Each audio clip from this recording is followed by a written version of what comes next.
What is up, Daddy Gang? It is your founding father, Alex Cooper, with Call Her Daddy.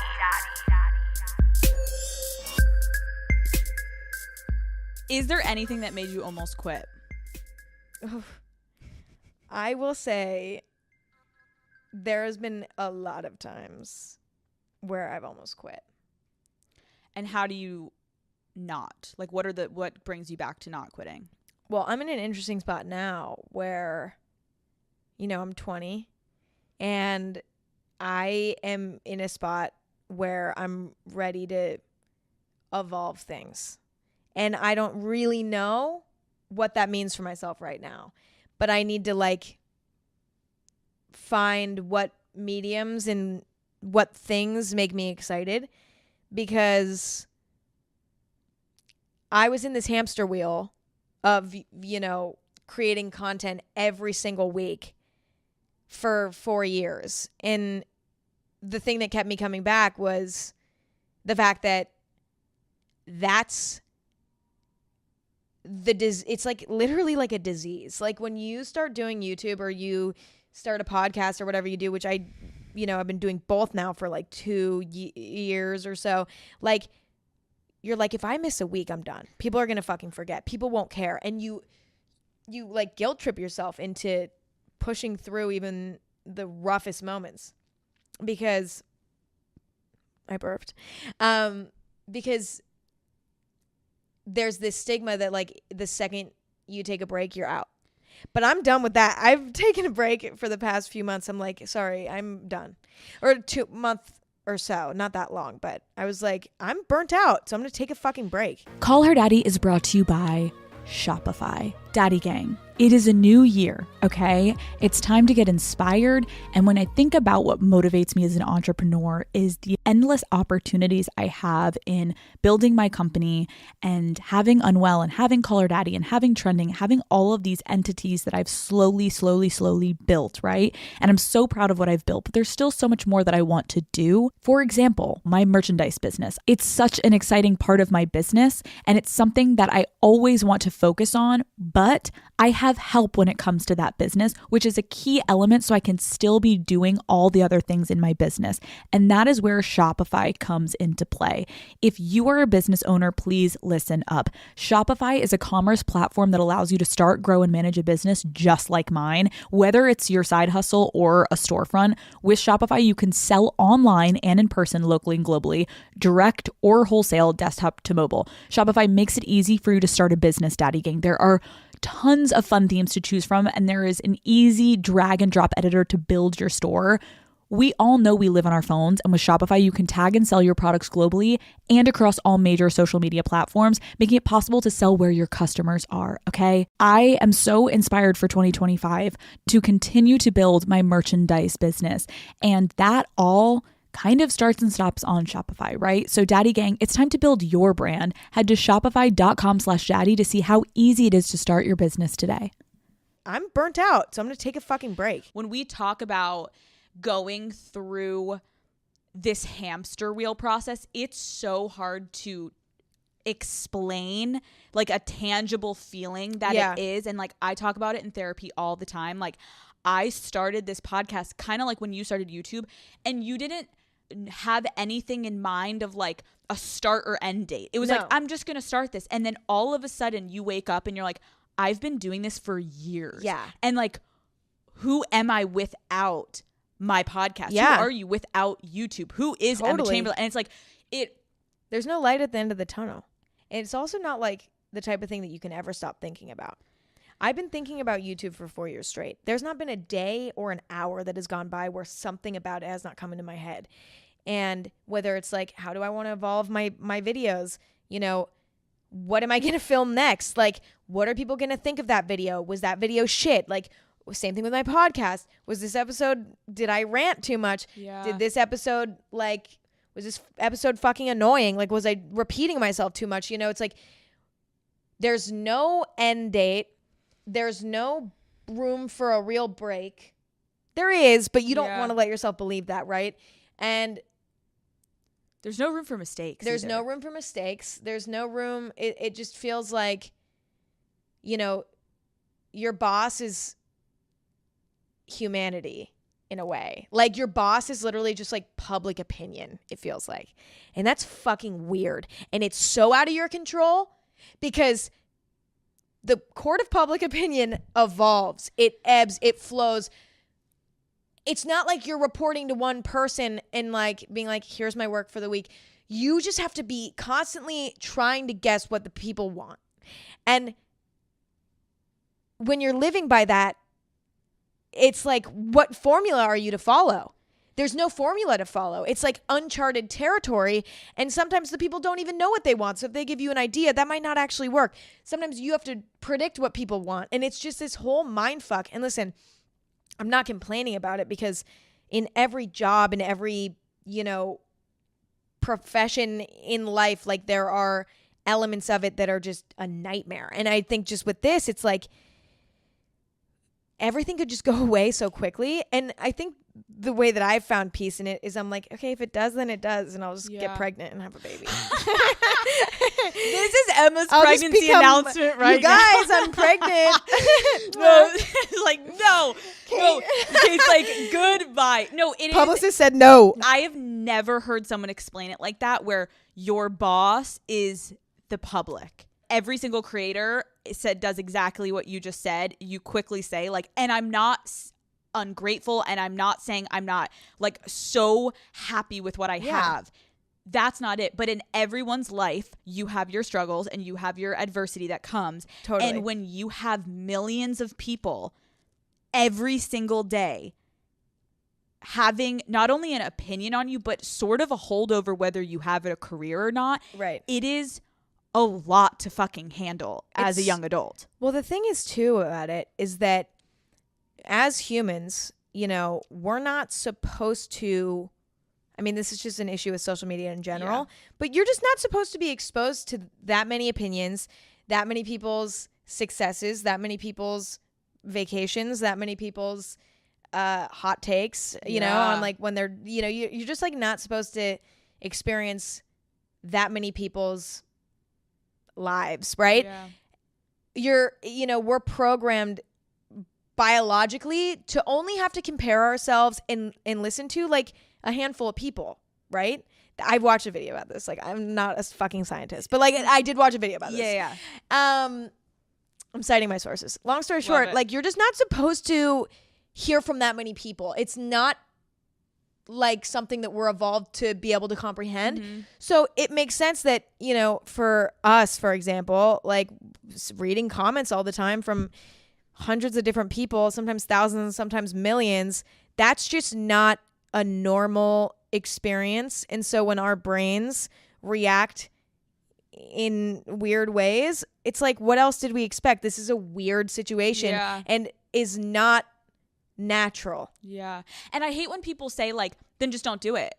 Yeah. I understand what you're saying, but I do love it. Totally. It's my passion. Mm-hmm. So then you have to, basically, I think what we're both saying is like, there is no book that gives you, here's a guideline. Right. There is no one that can tell you like, this is exactly how you act the minute you get this many followers, then this is going to happen. And then you talk to this therapist because they'll know how to like it. There's just no formula. Yeah. And so it's weird. You eventually moved to LA. Yes. How did the change of scenery affect your videos and your life? Should I go pee before I do this one? Yeah. Okay, wait, let me pee. Go in the... Sorry, Daddy Gang. I'm pissing now. No, I'm kidding. You don't want us to listen to you pee. Go down all the way down the hall. Okay. Anyways, Emma's back. How was your pee break? Hello. Check. Pee break was poppin'. It was poppin'. I hope there was toilet paper in there. I don't we could literally talk for 6 hours. Oh wait, is this just like the podcast house? This is the dad pad. No way. Yeah. It's kind of nice to like not be in your own house. I used to do it from my bed all the time because where do you podcast? From my bed. Yeah. And like there's pros to that, but I started to feel like I could never turn it off. So I just... Yes. I've been having that struggle recently. Because if that microphone is sitting on your bed or near it, you just keep being like, should I start podcasting? I'm like, I could record right now. And it will be like almost midnight. And I'm like, oh, I have a thought. And I'm like, no, I need to like set boundaries. Thank you. Absolutely. Okay. So I asked you, how did the change of scenery to LA affect your video and your life? Well, I think a lot of people who were following me at the time, when they found out I was moving to LA, were like, there she goes. You know what I mean? Like, there goes the girl that we fell in love with. She's about to die. You know what I mean? Like, she's not going to be here anymore. And I think to a certain extent that was a valid concern. And I think, well, okay, here was the thing.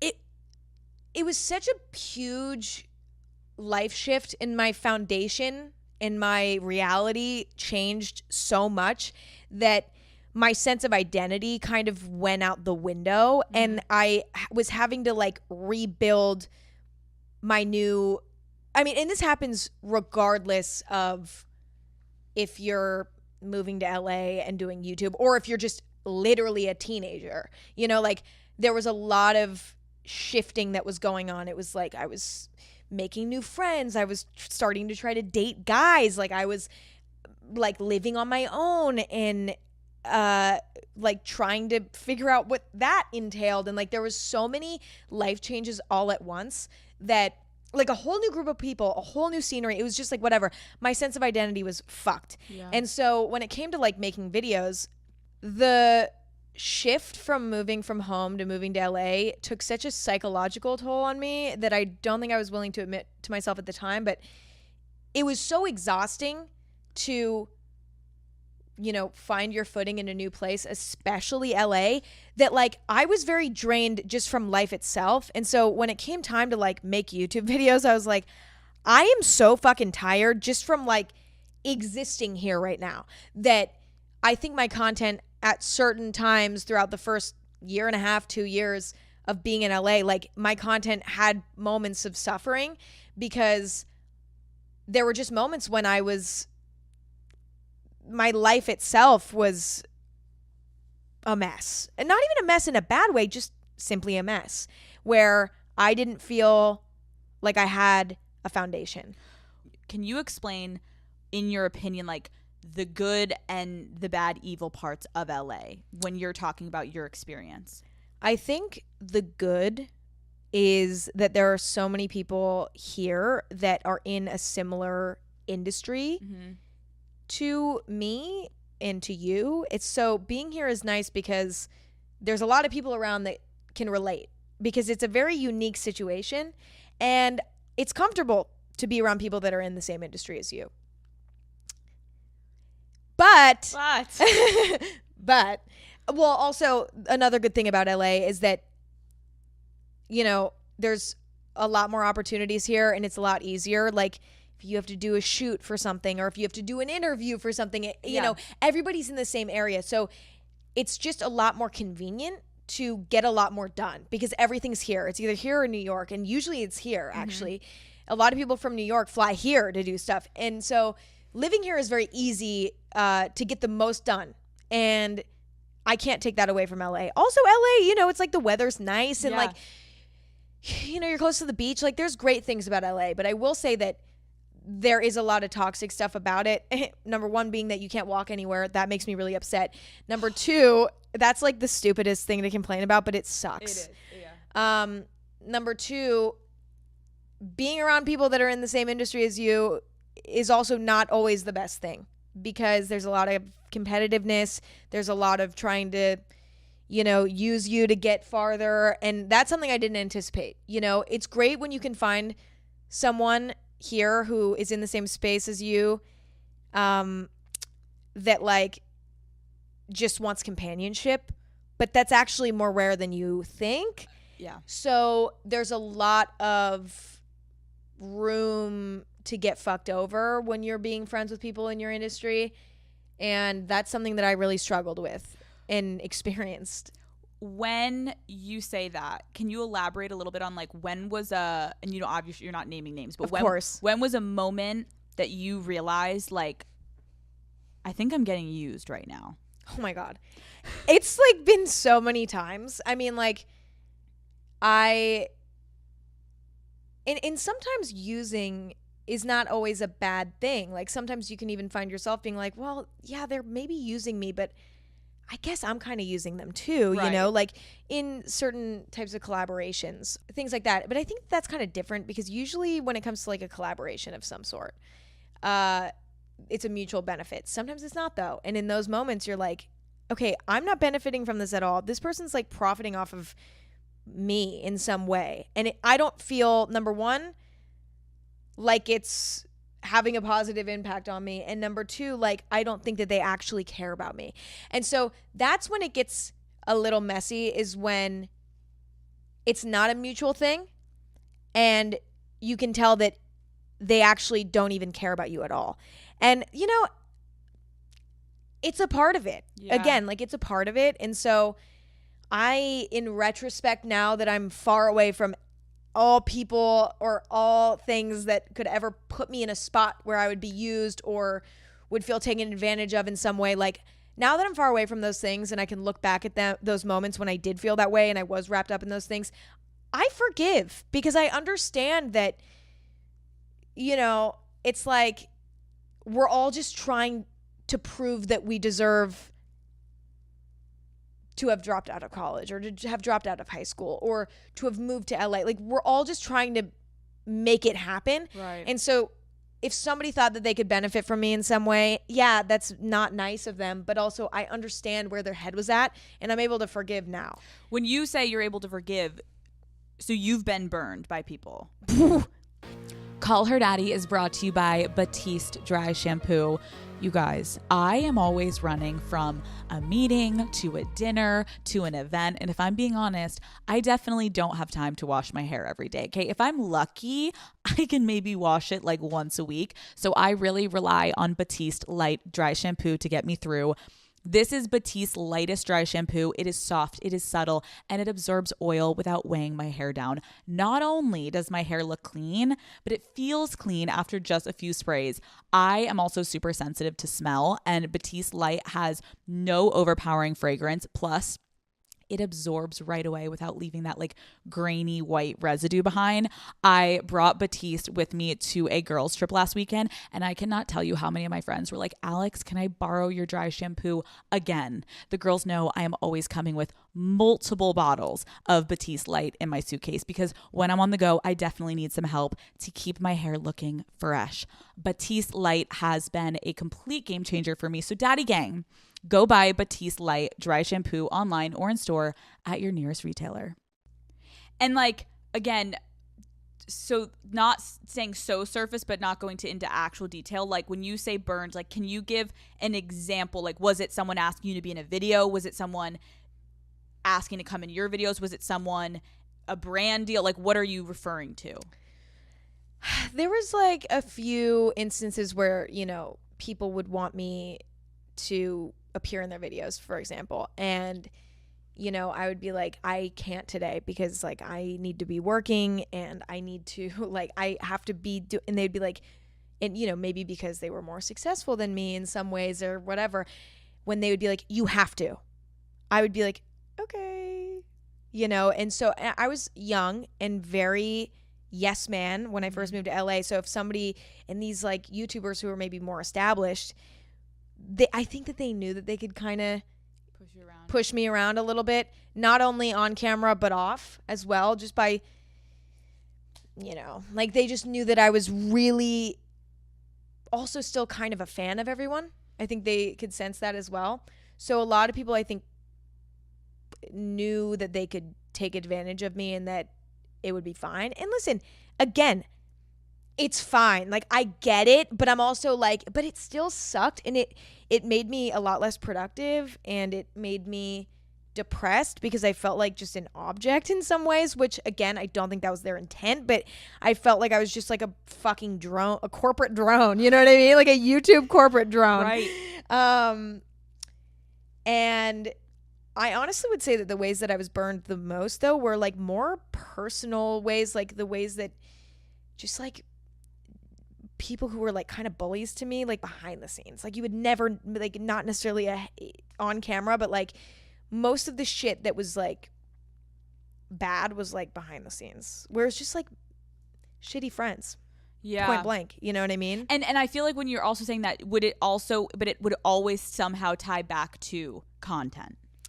Well, I mean, I think that our friendship was based in content. Yeah. You know, a lot of the times it was like, what was our friendship without content? Yeah. Like if we weren't if we weren't making content together, would we be friends? It's hard to say.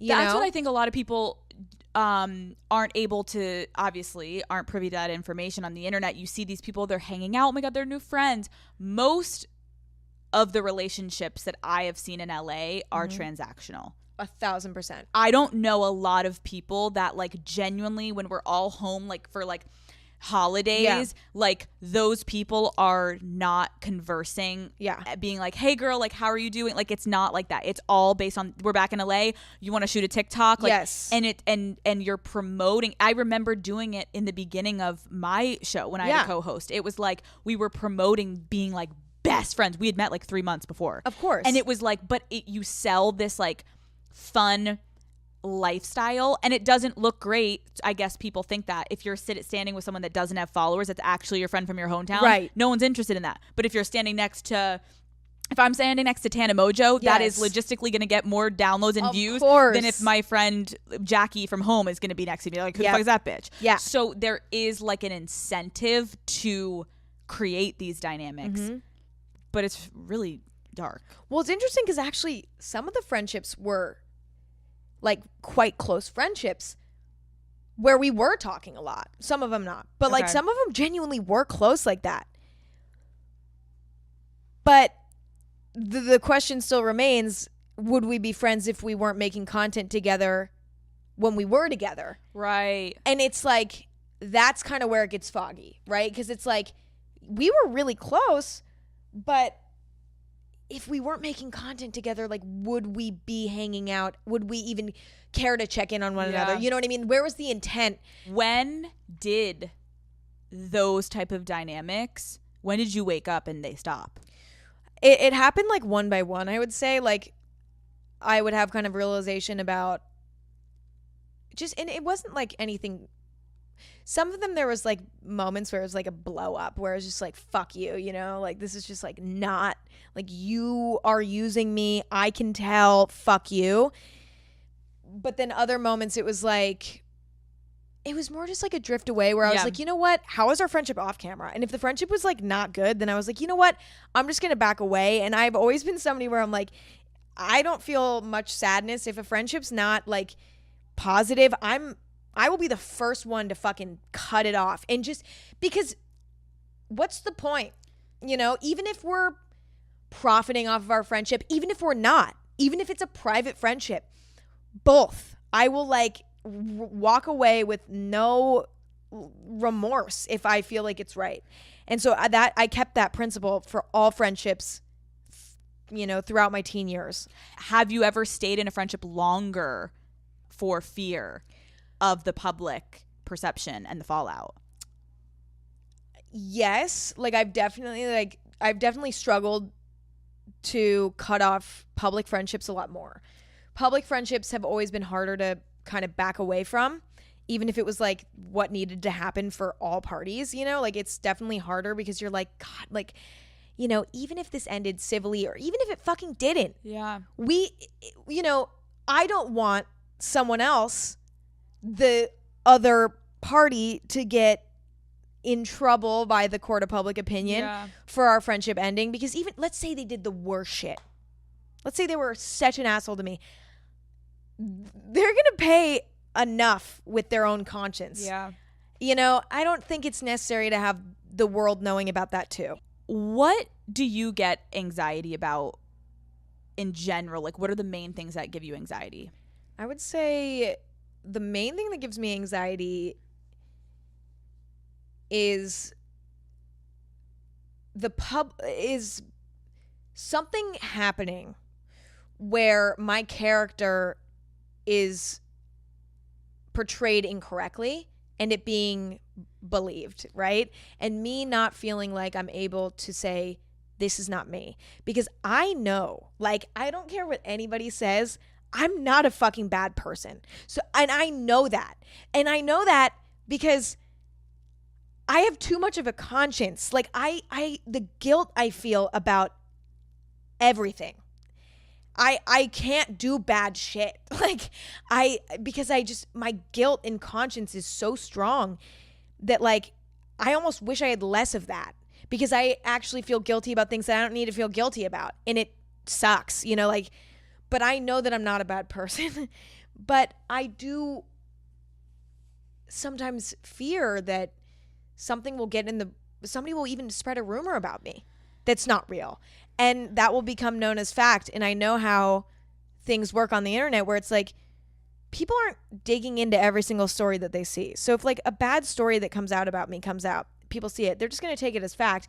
And let's say a week later it's proven, oh, that's not true. Like Emma didn't hit an old person in the street.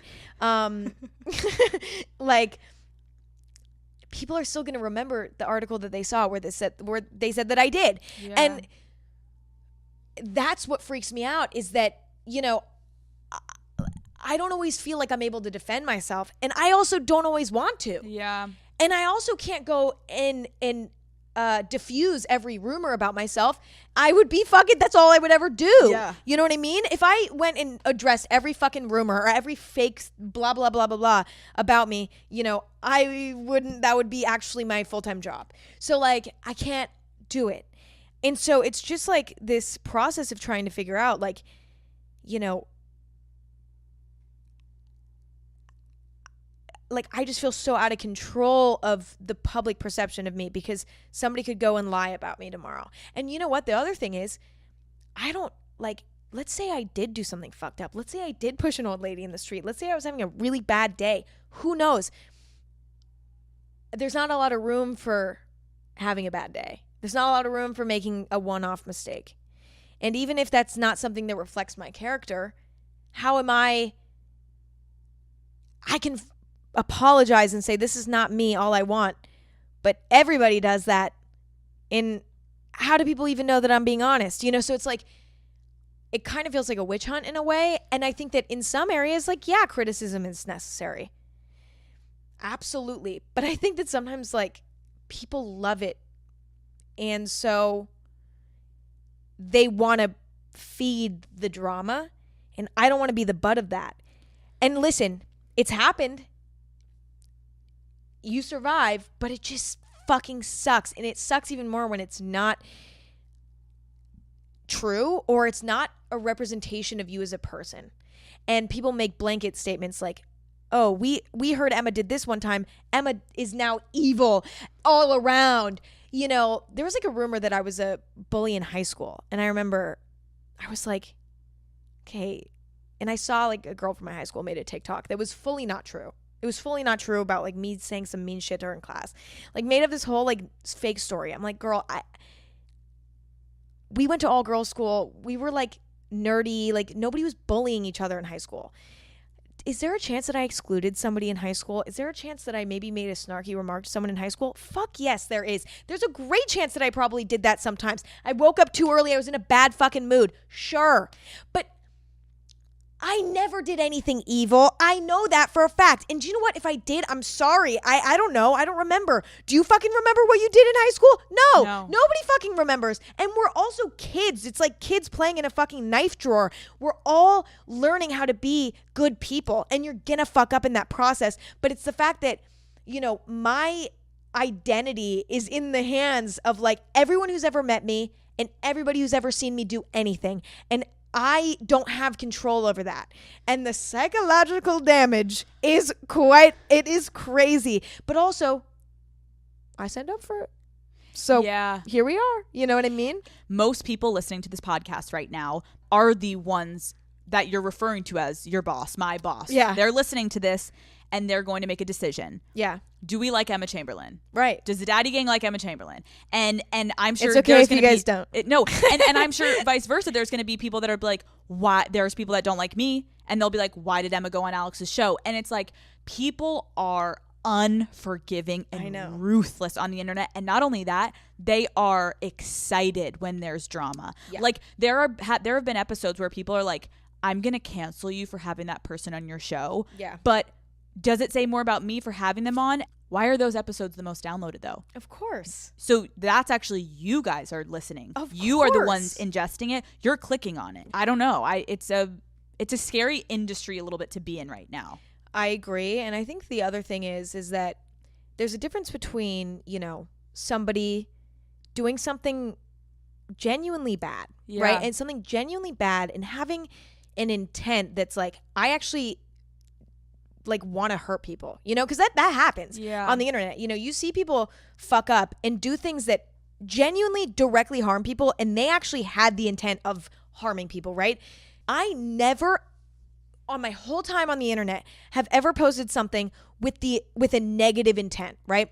Now listen, if I do something that is perceived in a way where it's like, Emma, that's not right, and here's why, that's fine. I'm willing to like learn. I'm always open-minded, you know, and I think constructive criticism, there's nothing wrong with it. This could have been perceived in a way that was offensive and hurtful. I totally get that. Then it's like, okay, we'll go from there, and thank you for letting me know. Let's move on. Like I didn't have that intent, but I totally understand where you're coming from.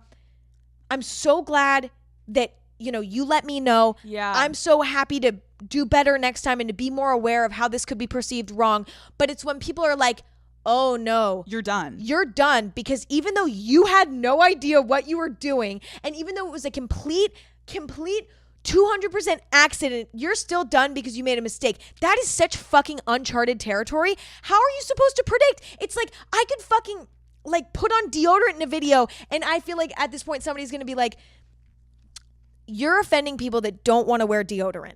Like, no, literally. You know what I mean? It's like, I understand that like you have to, if somebody does something wrong, holding them accountable is fair, and in some actually places very good. I've learned so much from being on the internet. Same. And from people being like, hey, when you talk about this like this, that's not cool. And I've been like, damn, I would have never known that otherwise. Thank you. Like, truly, like, I'm grateful for that. But it's when it's like people twisting shit just for funsies and not giving me room to be like, it just discourages me, and it just makes me, it makes me want to disappear, you know? How has your brand evolved? When I first started on the internet in general, I was just kind of copying what all the girlies were doing. You know, I was like, okay, I'll talk about makeup and clothes and things like that. And then that wasn't really lighting my soul on fire. So then I was like, I'm going to start vlogging. And I just started vlogging. And then I vlogged for years. I mean, I was like, you know, just like filming random shit, like whatever I thought was like funny or interesting or random at the time, I was just filming it. And so, in some like more concept based videos too, like stuff where I was like going to Children's Place and trying to pick out a cute outfit, you know, like shit like that. And just like having fun with whatever. I kind of I was like, my baseline theme on my channel is me. So like whatever happens, I'm just like the main theme of it, which I mean, what kind of like self-centered idiot 16-year-old do you have to be to think that that's gonna, Emma. I know, right? I'm like, damn. Like, it's about me. I'm like, it's about me. Okay, that's it. What's your channel about, babe? It's about me. Tune in, bitches. Tune in. I promise you'll love it. No. But really that was it. And then I think within the past like year or so, I've been trying to kind of make my content a little bit more mature, because I'm more mature, you know? So like on my podcast, I've been talking about more serious topics, and on my YouTube, you know, the last few videos I made were very like more just like chill and toned down and just relaxed, and like not super based on like a gimmicky kind of concept, like just kind of just me existing and doing whatever, and like editing the videos myself in a way that I felt was like calming and more mature to watch, I would say, because I just don't think that like I want to be making, you know, I have to evolve the things that I'm putting out, or else they'll seem ingenuine. They have to evolve with me, or else it's like not gonna work. Call Her Daddy is brought to you by eBay. This is what you do when you have high standards and fancy all the fancy things, like a Dior saddlebag or that diamond tennis bracelet. You go to eBay. There you'll find new loves that will never disappoint, expertly authenticated, whether it's that vintage pearl necklace or brand new ruby earrings, a Prada crossbody bag, or classic watches like that Rolex Oyster or that Cartier tank. On eBay, there are no limits to your high standards. Yeah, eBay, the place for new, pre-loved vintage and rare fashion. eBay, things people love. You mentioned kind of having an identity crisis. You have an entire life to live. How do you see this public persona that you created basically as a child evolving into adulthood? This is something I've been thinking about a lot, because I think that the last 4 years or whatever of me being on the internet, you know, when it came to my career, I was just in autopilot. I was just like pumping shit out, and it was coming from my heart still, but it was like I was just kind of like on go mode. So I wasn't thinking about anything too deeply, and I definitely wasn't thinking about my own personal identity when no one's around and I'm by myself and I look in the mirror. Who is that? I was so focused on working 24/7 for the past 4 years that I was teetering between having no thoughts and being burnt out and just feeling like I was like dying because I just could not look at a Final Cut Pro one more fucking time, right? But then also moments of just like absolutely just busting shit out. And like it was just like back and forth teetering. That left no time for me to ever have a free moment to be like, okay, wait, who am I outside of all this? So for the past 4 years, you know, I've just been in this hamster wheel of working and working and working and working and working and, you know, kind of exploiting myself at times to just do as much as I possibly could.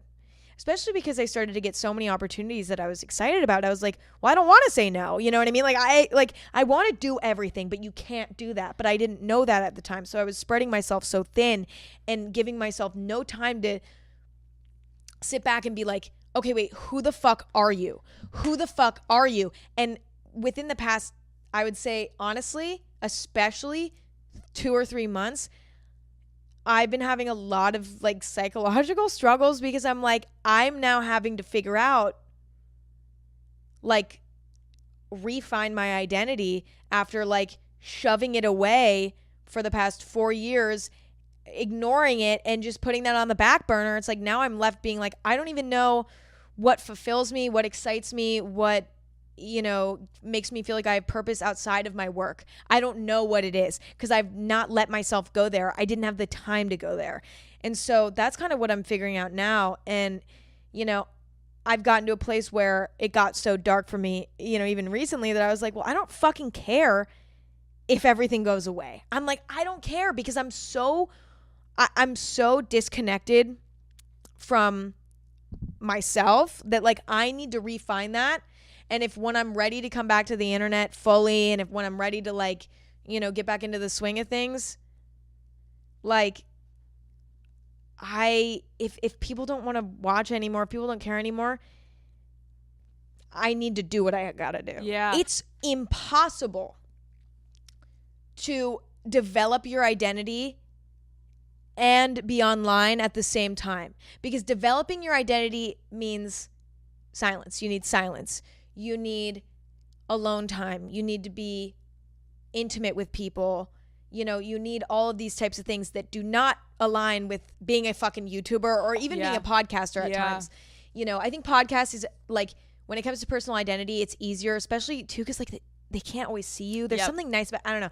But with YouTube specifically, it's like trying to develop your personality and simultaneously continue to be consistent on the internet. It's like you cannot do both because you have to have a fully formed something to show. Did you ever watch Harry Potter? You know I did. Okay. Did you watch the reunion? No. Emma, you need to watch it. I don't know if anyone listening is a Harry Potter fan, but some people may consider me like Slytherin. I'm more of like a Gryffindor Hufflepuff. You're giving me Gryffindor through and through, and I don't say that about many people. People like Slytherin, bitch. I'm like, no, I'm Hufflepuff. Like, no, I'm You're not Gryffindor. You're Gryffindor. Anyways, it is fascinating because Emma Watson, Daniel Radcliffe, and I think it was Ron who was like, I love how I'm calling. See, I'm even calling them by those names. Of the course, characters. of course. They literally said, they were like, when we stopped the movies, I genuinely felt uncomfortable when people called me my real name. I didn't feel like I could even identify with that name. Totally. Child stars or child performers, or now internet kids that come up on the internet, they are losing some of their identity in the characters that they're portraying. How did the growth of Emma Chamberlain stop when Emma Chamberlain, the internet character, was born? You know, I wouldn't say that like my growth completely stopped, because it's like I was still growing. I, for the last 4 years, made my entire purpose in life to, like, at a certain point, I was like, my entire purpose is to now succeed at this and take it as far as I can and enjoy it while I'm doing it, right? And so I put away and threw away all other purposes that I had even brewing in me. I was like, I don't give a fuck about anything else. I'm throwing all of my eggs in this basket. You know what I mean? I want to make, this is my only purpose. And then now I'm at a place where I've arrived at what I wanted to happen. And now I'm left with this feeling where I'm like, this is fucking amazing. And I'm so happy that I'm here. But I don't have any more goals in this area, right? I don't have any more thing. I don't want to get more followers. I don't want to get more views. I don't care about that shit anymore. You know, like at a certain point I was like, I would love to grow this as big as I can, like whatever. Now I'm like, I don't really think it needs to go any bigger. Like, I'm good. You know what I mean? I'm fine with it how it is now. So I'm having to like figure out now what things will give me purpose outside of this. And it's a fucking hard pill to swallow. I'm like, I'm 20 and I'm like, where I have to find a whole new purpose. But also everybody is looking at me and is like, look at that. Like, you know, but you have this to look at. And I'm like, I need something bigger and deeper for myself that might not have anything to do with the internet. You know what I mean? I just don't know what that is yet. And so that's been something that I've been struggling with, is like, you know, I haven't had time to like, you know, do hobbies or whatever. But the other thing is that I'm now in a routine where like, I don't really have a lot of inspiration to do things that don't involve my work, which is a weird thing that like, because my work and my hobbies became one, right? Right. So like, I don't have like the desire to do other little hobbies that like my brain convinces me are pointless to do. You know what I'm saying? Well, and also your job has flowed in not only to like your purpose and your hobby, but it's also flowed into like your actual lifestyle and living. Every like, part of my life. You can't go, you're not even 21, but if once you're 21, you can't go to a bar and not get recognized. And what you do in that bar is a direct reflection on your job, which is your purpose. And so every single aspect of your life is wrapped up basically in your job. Yeah. Which for some people is very normal. And for some people it's like, oh, I work a 9 to 5. And when fucking Friday hits, I am a different beast on the weekend. Absolutely. You don't have a weekend. Yeah. It's honestly like everything in my life is melded into one, where it's like my job, my social life, or lack thereof most of the time because I'm too anxious. But like, you know, every element of my life is all connected. You know, I don't have a separation of things.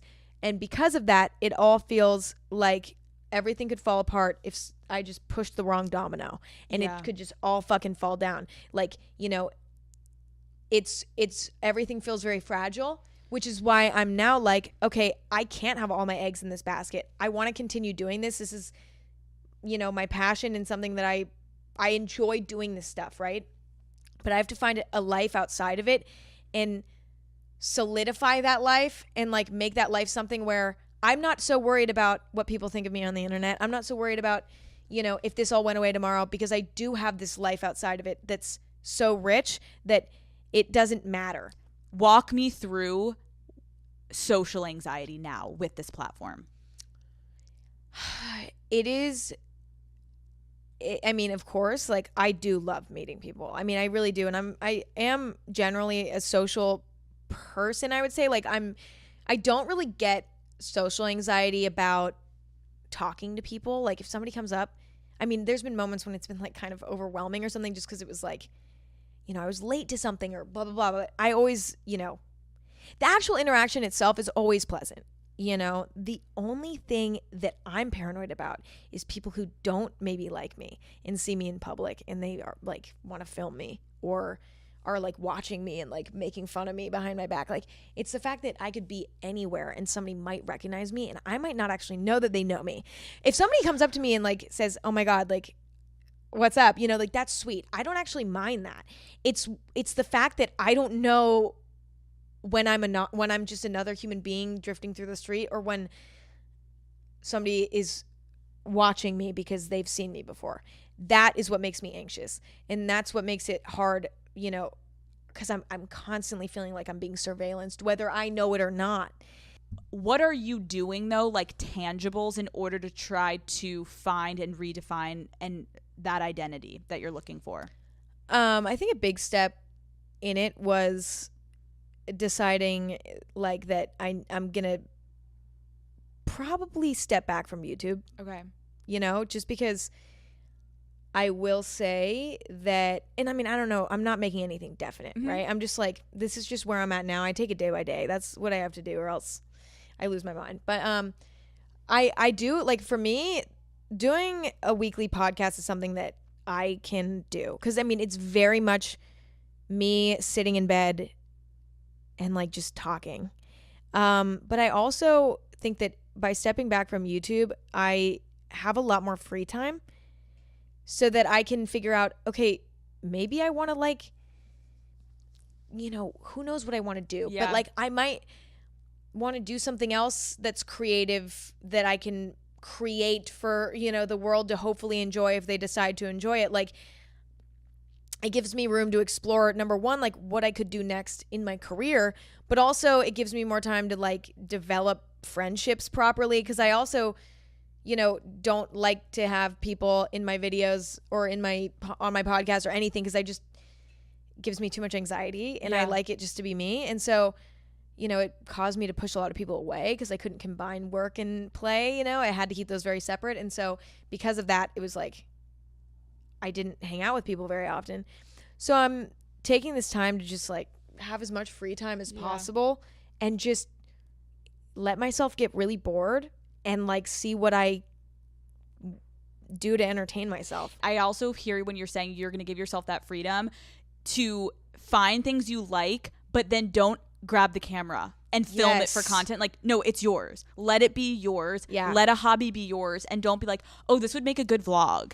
Yes. Like you there's got to be a line for yourself of like, no, because then you're working. Like, do it for yourself. I can already feel like the tension. You're like, fuck, I know. And I've done it too, where I'm like, oh, that was such a fun moment. And then I have to exploit it on my podcast. And I'm like, it's hard. I think I have to be strict with myself and be like, Emma, like, you know, you can do your podcast, but you can't be posting videos and be trying to figure out who you are and what you enjoy to do when the camera's off. If the camera's still fucking on every week, you just can't figure it out. So, you know, I don't know, like, what's, like, I'm constantly, like, changing my, like, I'm like, oh, now I'm doing this. Oh, wait, now I'm doing this. Like, I'm all over the place, right? Dude, you're 20, as you should be. Right. So it's like, but I just don't think, I also don't know if, I feel like there might be something else out there that might excite me career-wise and might light my soul on fire, you know, like there's something out there that I might be missing. Yeah. And so I want to have a little bit of time to explore that and see like what I want to do next that's going to be exciting to me. I think that's amazing. So yeah. In terms of growing up basically on the internet, you have presented a very like PC brand and no sex, no, like, we don't even know, like, has Emma Chamberlain ever had sex? Has she ever kissed a boy? Has she ever like, we don't know. Like, how has people's fascination with your sexuality affected your sexuality. Yeah. It's really interesting because I struggled with my sexual identity growing up as well, because as I mentioned earlier, like I was just a late bloomer, and I just also wasn't like an ultra feminine girl, and I've never been like a super stereotypically feminine woman, but yet like I am a straight woman, like that's what I am. But like no one ever, like I've always gotten like shit for that, you know, and people have, growing up too, you know, like people being like, that's not true. And I'm like, you guys, like, why? And I mean, listen, like I don't ever want to complain. Like sexuality is such a tough and like intimate and emotion filled subject that like I don't want to complain about people like, you know, questioning my sexuality, because I know it can be so much worse and so much more complex. So I don't want to sound like I'm complaining, but at the time I was like, you know, people like, I remember my ex-boyfriend was like, we were dating, and like one of his friends like was like, dude, like she doesn't actually like you, like I don't think she actually likes you, like I think she likes girls, like I don't think she likes you. And then he came to me and told me that, and I was like, why the fuck would you say that? Like, just why the fuck would you say that? Like, why are you assuming that, like, because that's not true. And if it was true, so fucking be it. Right. But like, why is this like, why are people speculating? Like I'm dating it. Like, why do you think he thought that? So he actually told my ex-boyfriend why he thought this, and it was because I didn't wear makeup and I wore sweatpants a lot. So all of a sudden now I'm like not allowed to like boys.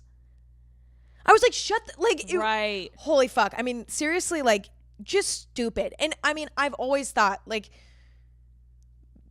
I mean, I get it. We're humans. Like we're curious about other humans. And so I don't think there's anything wrong within the privacy of your own mind to look at somebody else and be like, I wonder this or that about their sexuality. If you do that within the safety of your own mind, totally fine. Sure. But don't go to my boyfriend and be like, dude, like, I think you're barking up the wrong tree here. Like, that's so fucking rude. Did that affect your relationship then with your boyfriend in terms of psychologically for you? Was it always? I was like, well, all of a sudden now I feel like I need to start being like, not myself. Like, this is me. Right. You know what I mean? This is just who I am. Like trying to prove now you're straight. Like, no, I do like guys. I do like you. Yeah. And I'm like, why the fuck should I have to prove that anyway? Nobody should ever have to prove shit about. Never. It's like, it's so incredibly nobody's business, which is, I think, why, like, I've always kind of been afraid of getting into it, is just because I'm like, sexuality is also something that has ebbs and flows too. Mm-hmm. Like, some moments you're like, oh my God, I'm on like a roll. I'm just like hooking up with everybody, and like, I just whatever. And sometimes you're like, I literally can't remember the last time I felt like any kind of excitement about anything sexually. Yeah. Like there's so many moments, things are constantly evolving there. But I also think that I'm just not somebody where, actually let me rephrase, because I was a very late developer as a young person, and because I didn't get any attention from guys really for my appearance, I definitely like became used to getting attention from what I was talking about and like what I was and how I was behaving. And like that was what I started to lean into more, because I was like, well, I don't have boobies. So like nobody's looking at me for my boobies. So, you know, I have to figure out some other way to get attention. And so that kind of became muscle memory, where I was like, well, now I just feel like nobody's ever looking at me and is like looking at me in a sexual way. Mm-hmm. So in order to like get attention, I just have to like utilize my personality and then hope that like through that somebody will be able to be attracted to me in a more sexual way, like if they maybe like me personality wise. Right. So that's kind of what I became used to, but it always made me feel shitty because I was like, I just don't think guys are looking at me and are like looking at me in a sexual way ever. And that fucked with me because I was like, but but why? Like, you know what I Right. mean? I was like, this sucks. And even now that I'm older and like my boob has grown like maybe like this much, like a tiny bit. like a tiny little tiny bit. But now that I'm older, you know, it's like, even though like that's not really as much of an issue anymore, it's still, there's a little trauma there, you know, where in the back of my head, I'm like, number one, I remember people always not believing that I was somebody who preferred dating men, which like fucked with me. But then also like I like have memories of like just guys not being attracted to me physically. And then on top of that, like I'm also just not a super outwardly sexual person. Like I never present myself in a very outwardly sexual way. I'm just not comfortable doing that. And there's nothing wrong with doing that. It's never felt right to me. And I've always felt like, well, because I'm not an outwardly sexual person, like, does that make me less attractive too in some ways? You know what I mean? So, but like, it's so interesting though, because the perception of me is so interesting for me to like watch. Like people are like, I've seen comments that are just like, there's just no way like Emma's ever had sex. And I get it. But then that fucks with me because I'm like, I get why they think that. So it like creeps me out. You know what I mean? I will admit I'm a tomboy and I have been my whole life. And so my brand is weird because I was so over sexualizing myself that I felt imposter syndrome sometimes where I'm like, that's not actually the full truth. Like I'm not incredible in bed every night. That's the truth. Some days I'm really tired. And like, and so for me, it was like weird to acknowledge that. But for you, do you ever find yourself like pushing yourself to try to be more feminine so that you feel something? Like, does that make sense? 1,000%. I mean, my like experiences throughout my life, actually, I haven't had like a lot of one-off experiences. Like I've mainly just been in relationships, which I think was good and bad. You know what I mean? Well, I think, okay. I would say when it came to like any experience I've ever had in my life where it's been like a sort of one-time thing, which hasn't actually happened a lot, but every time that it has, I feel like I've been able to kind of play a game where maybe I'm being a little bit more feminine because it's like, it's just fun. Like, it's just fun. It's like, I can just like be whatever the fuck I want right now. And it's like a fake confidence you give yourself by acting it out. You're like, I can be this way. But I am. You can't do that in a relationship. No. Because the colors come out far too quick. So like, I've never really been able to like play that game in a relationship. I definitely have done that in the few times that I've like, again, like, so it's happened, but never in relationships. But I found that in past relationships, I didn't feel as respected by guys that I've dated in the past, just because I feel like they kind of, well, especially like one relationship in particular, but it was just like, I just felt like, you know, he was very critical of the fact that I like maybe wasn't a super feminine girl. And like sometimes he was like, oh, it's actually super cool and chill. And then sometimes he was like if I had like put on jeans and come over, he would be like, oh my God, like you finally like put effort in. Like that's crazy. Like it was like, and you're like, and I'm like, dude, shut the fuck off. Like I'm like, or you know, if I would be wearing makeup or whatever, it would be like a big deal. And like, it would be like, oh my God, you're wearing makeup? Like, whoa, you know what I mean? Or like, you should wear heels tonight. And I'm like, what the fuck are you talking about? Like, I'm like, no, like, I felt like I wasn't enough. Yeah. In like the areas that I was feminine weren't enough. So I felt like, you know, there was an effort to like make me more feminine to fit what they wanted. But just like, again, it's like we were fucking kids. All my relationships happen, you know, at such young ages that it's like, of course there's going to be shit like that. Yeah. But I would say I'm fully comfortable now in like what areas I'm more feminine and what areas I'm more masculine, because I simply just getting into a relationship where my masculine and feminine traits are appreciated, but also like, you know, dating somebody who like just doesn't care about that shit and is just like enjoys people for like being a person like that. It's like, and less about like, and also it's like kind of similar to me in the sense where like maybe not the super traditional, super masculine, super feminine, like that's not playing any roles in our relationship. Yeah. You know? So, and that's what it is like anyone listening, like sometimes it just takes finding the right partner that you don't need to change yourself. No. You just need to find someone that like aligns with making you feel like you can be 100% authentically yourself around them. And when you do that, it's a beautiful place to be in. It really is. Call Her Daddy is brought to you by T-Mobile. When it's time for a big, juicy gossip session with one of my friends, I need a reliable way to get all the tea.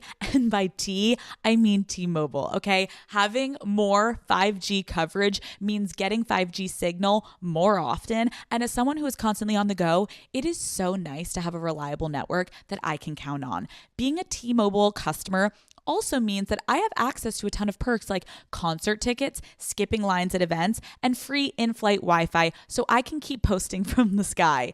That free in-flight Wi-Fi has been key lately because we're trying to find my best friend Lauren a man on every flight we take, and I have to keep the Daddy Gang updated live with our progress. T-Mobile also has VIP Club Magenta lounges that offer free drinks for T-Mobile customers, and you guys know I can't say no to a free dirty martini. So, Daddy Gang, kick your old carrier to the curb. It is time to block their number. Then go and hit up T-Mobile when you're ready to really be taken care of. Check out the VIP treatment at tmobile.com/benefits. So, this is Call Her Daddy. Yes, I have had sex, Alex. Can you tell me when you lost your virginity or no? Yeah. Okay. I've never talked about this on the internet. This is so fun. Well, this is Call Her Daddy and I'll get roasted if I don't ask. I also like in my personal life, I talk about sex all the time. Yeah. That's why it's so fucking weird for me that I never talk about it. Like, I'm not like, I talk about it all the time. So it's like not and you're not saying in your show, you just mean in real life. Yeah, like in real life, I am like, I talk about it all the time. Dude, so when it's we weird had that I Zoomed don't. that time, you were talking about it with me. Yeah. I'm not saying like even just sex. She's not like Emma's not like a nympho. Like I have so much sex, you guys. Right. But like I was surprised. I remember on that Zoom how naturally you discussed just like, oh yeah, like I loved that. Like I've listened to your show and I was like, oh shit, I had no fucking idea. Your brand is very specific and it's not that you're avoiding it. It's just, it's not talked about. Well, that's the thing. It's like if something's not talked about, then how are you supposed to like know where someone stands on a topic?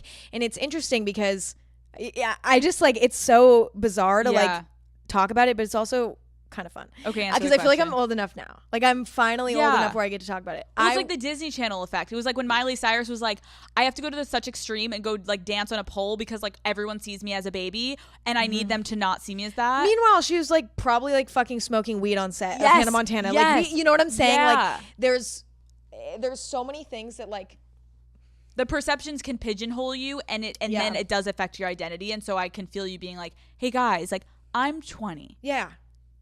I can say I've had sex before. Yeah. That's okay. Yeah. Even though your publicist may be like, don't say that. I don't think, but also like yeah. Okay, so. Oh, yeah. Oh. I was 17. Great age. It was actually a really not bad experience. Like it was with a guy that I was like seeing at the time that I was pretty comfortable with. And I mean, he was definitely like, you know, he had had sex lots of times and I obviously hadn't, but he was like great. He like really like, I don't know. It was just like, it was one of the most jarring experiences for me though in my entire life because it was one of those things where it was something I just like never believed was possible for myself because I, you know, growing up I had these experiences of people like, you know, doubting my sexuality. You know, I even had moments where like I was kind of like, I don't even know if I like anyone. Like I went through phases where I was like, I feel nothing towards anyone. And like, I don't even know if like I'm ever going to like somebody enough to, you know, let them in like that. And I also was like, I don't feel like anybody wants to do this with me. You know, like I've never been nobody's ever looked at me in a sexual way before, at least to my face. So like, I don't think that this is possible. Yeah.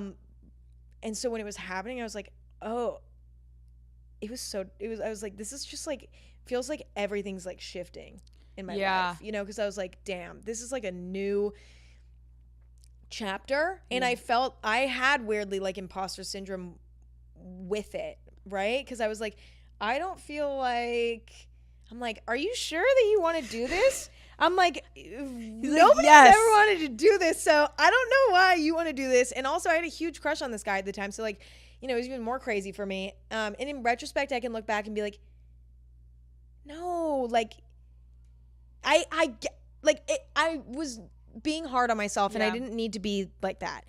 But, it hurt really bad. That's all. Dude, no one should ever be like, my first time was incredible. Like, no. It was so awful. We didn't even have sex. Right. It's like a movement and then you're like, all right, we did it, because it's like, one, no one has you're not gonna have an orgasm. Yeah, it's not gonna fit. You're not experienced. You don't know what you're supposed to be doing. You don't know what you're supposed to be feeling. It's almost like, let me just get through this. Not in like a creepy way. It's more just like no one's going to be relaxed and chill. It doesn't get fun until you're like older. Yes. And even like then, like, there's always more to learn. Always.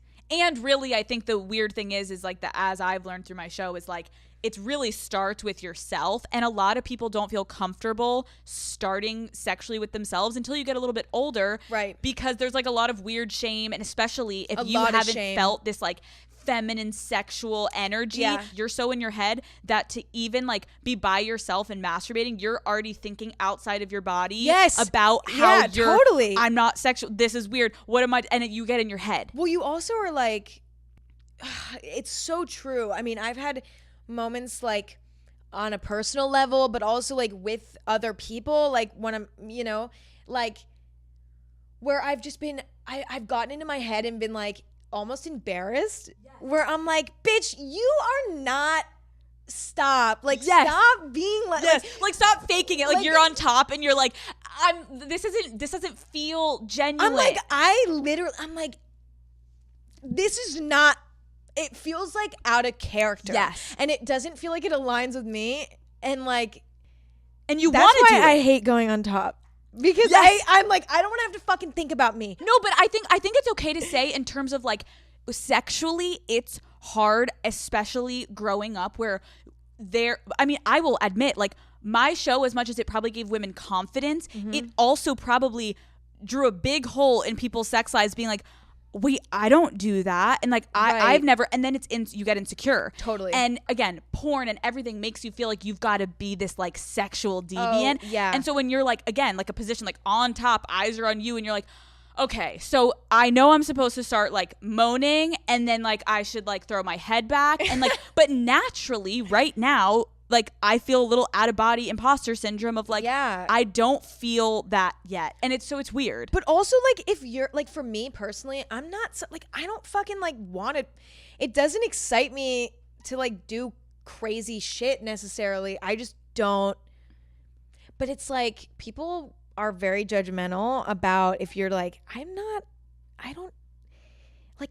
listen, it's not like I'm not a sexual person. There's definitely that side of me, but I also am like not a super sexual person. And like, there are times when I'm like, it doesn't need to be this like whole crazy thing. Like, it's just, it just is what it is. And like, I don't feel like I don't want to fucking perform.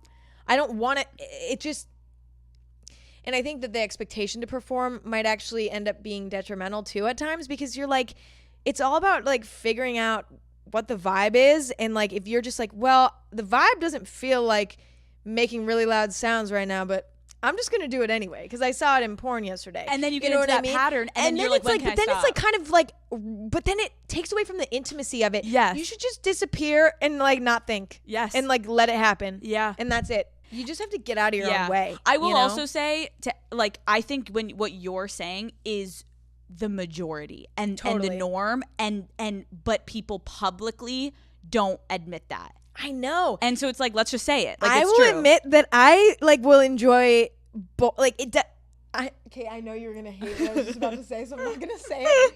Wait, but should I say it anyways? What? And then I'll cut it out. On Call Her Daddy, I will admit that I enjoy vanilla sex. I think that's okay.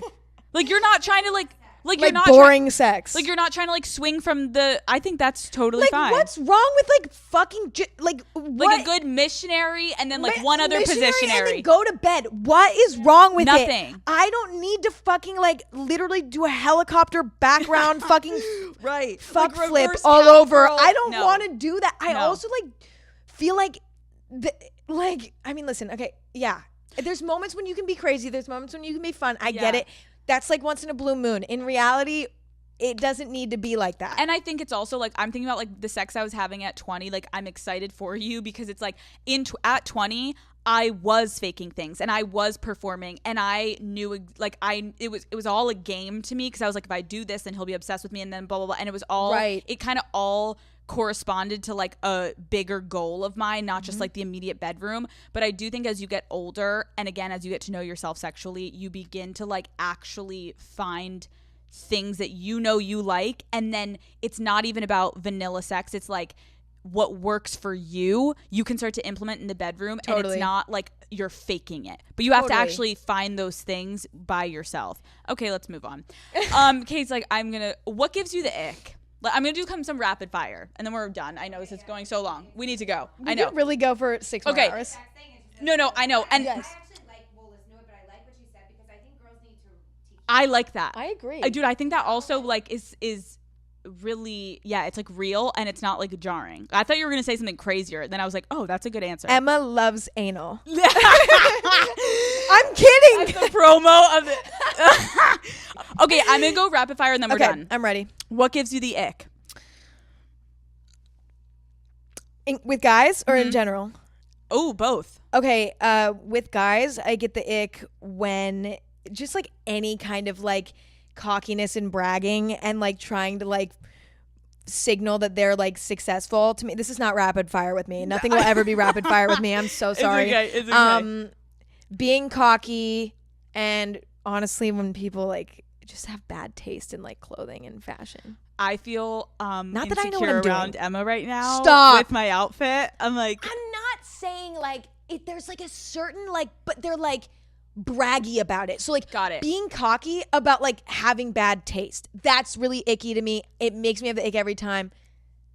is that you? That's not you.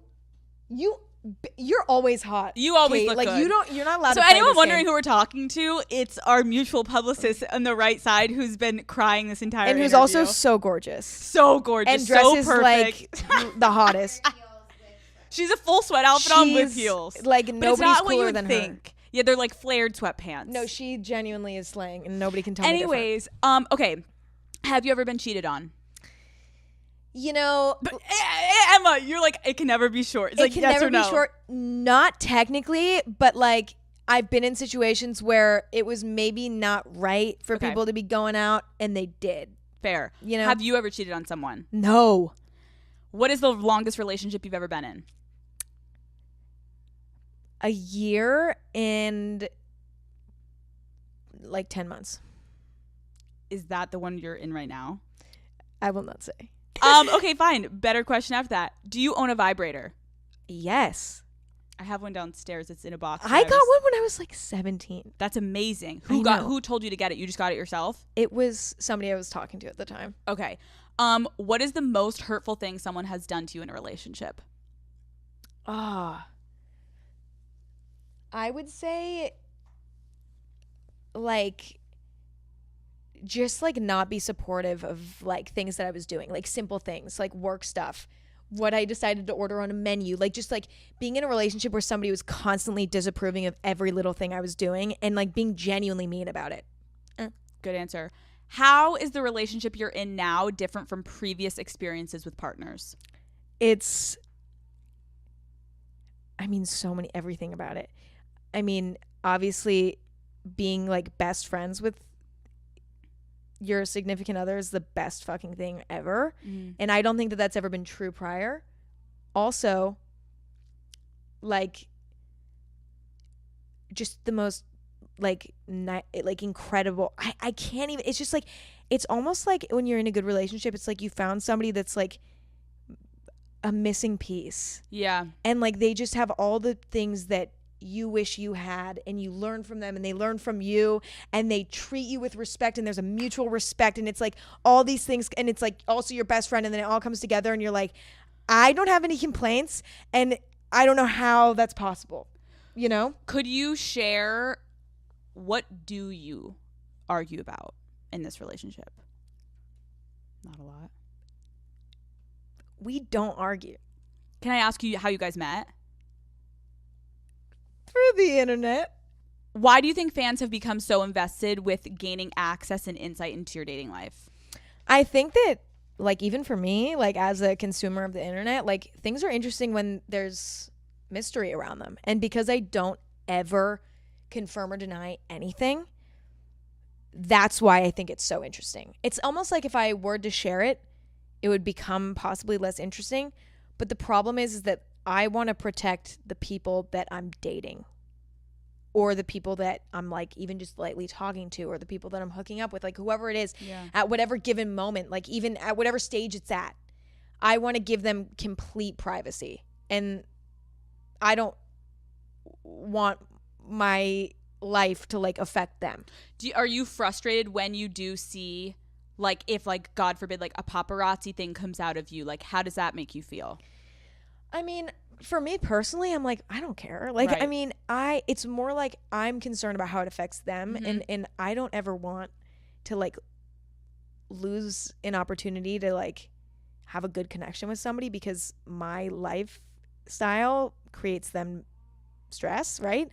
And that's something I've like worried about in like relationships that I've been in that have been positive. I'm like, I just like am scared that this is going to get out, because I don't want them to feel violated, and like they didn't sign up for this, like you know what I mean? And so that's why I keep it private. But also, if things come out or things are speculated about, most of the time people that I've been with or people that I haven't been with, where it's been speculation and they're like, this is silly, right? Yeah. But I just decided to talk about none of it, because I'm like, if it's true or it's not, it doesn't fucking matter. Because if I chime in about stuff when it's not true, then that means everything I don't chime in about.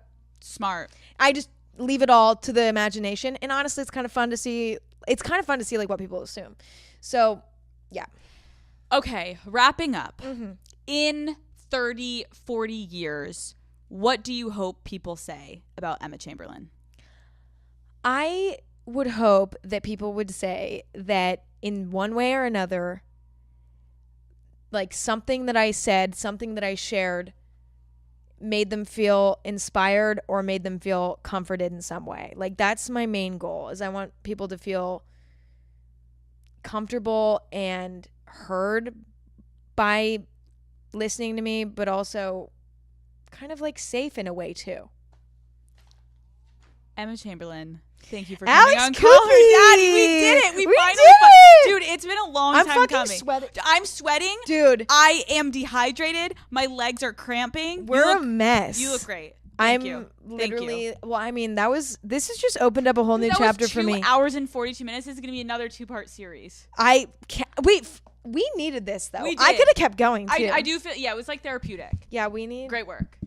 Thank you, Alex. Thank you for having me. That was That was so